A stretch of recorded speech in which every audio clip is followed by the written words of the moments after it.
खुद सोचें ये ट्रेंड कितना खतरनाक होगा। एक आम घर में 5,000 के नोटों का ईदी से भरा गुलदस्ता दिया जाना, और ये जितनी भी तस्वीर आप देख रहे हैं इन सब में गुलदस्ते 5,000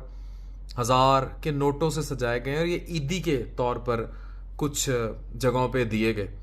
और ये वो डिजिटल इन्फ्लुएंस है जिसके खिलाफ मैं हमेशा आवाज़ उठाता रहूं।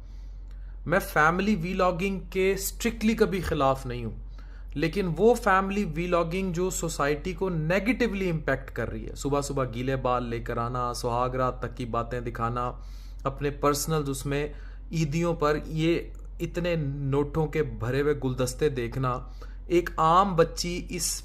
घर में कैसे बसेगी, किसी घर में कैसे बसेगी? मुझे इस बात का जवाब दे दें, वो अपने शौहर से क्या एक्सपेक्ट करेगी, हम क्या दिखा